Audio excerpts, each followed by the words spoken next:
പ്രധാനമായിട്ടും നമുക്ക് ചോദ്യങ്ങൾ വരുന്ന പാഠങ്ങളും അതിൽ നിന്ന് വരുന്ന ടോപ്പിക്കും എത്ര മാർക്കാണ് വരുന്നത് എന്നുള്ളതുമാണ് ഇവിടെ കൊടുത്തിരിക്കുന്നത്. നിങ്ങൾ മാർക്കനുസരിച്ച് നന്നായിട്ട് ഇമ്പോർട്ടൻസ് കൊടുക്കേണ്ട വിഷയങ്ങൾക്ക് ഇമ്പോർട്ടൻസ് നൽകി പഠിക്കുക. പൊതുചിലവും പൊതുവരുമാനവും അതിൽ നിന്ന് നമുക്ക് വരുന്ന വിഷയം സാമ്പത്തിക ശാസ്ത്രമാണ്.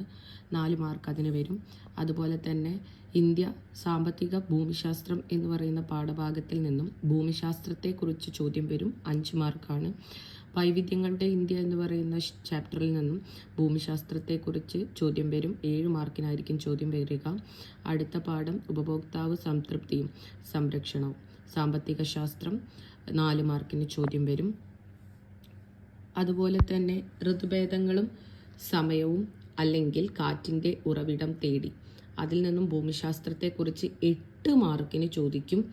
മാനവ വിഭവശേഷി വികസനം ഇന്ത്യയിൽ അല്ലെങ്കിൽ ധനകാര്യ സേവനങ്ങളും സ്ഥാപനങ്ങളും ഇതിൽ നിന്ന് നമുക്ക് വരുന്ന ടോപ്പിക് സാമ്പത്തിക ശാസ്ത്രമായിരിക്കും. 8 മാർക്കിനാണ് ആ ചാപ്റ്ററിൽ നിന്നും ചോദ്യം വരിക.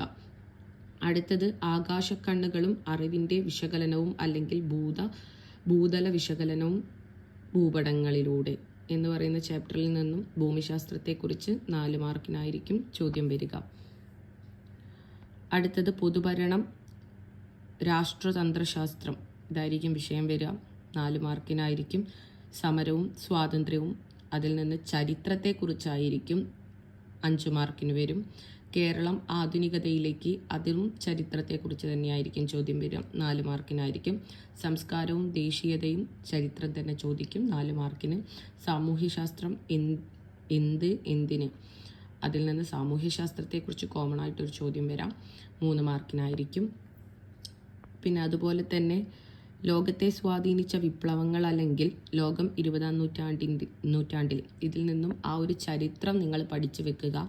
അതിൽ നിന്നും 6 മാർക്കിന് ചോദിക്കും. അതിൽ നിന്ന് ഏത് ടോപ്പിക്ക് വന്നാലും ഈ ഒരു ചരിത്രം എന്ന് നിങ്ങൾ എഴുതി വെക്കാൻ ശ്രദ്ധിക്കുക. ബ്രിട്ടീഷ്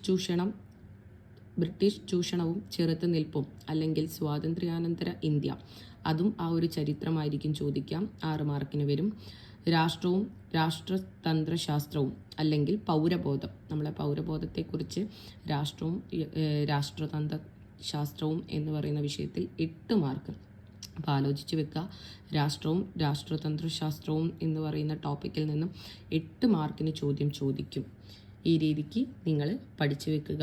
കൃത്യമായിട്ട് മാർക്ക് നോക്കി ആ ഒരു ടോപ്പിക്ക് നന്നായിട്ട് നിങ്ങൾ പഠിക്കാൻ ശ്രദ്ധിക്കുക. എല്ലാവർക്കും ഫുൾ മാർക്ക് കിട്ടട്ടെ. മറ്റൊരു വീഡിയോയിൽ കാണാം.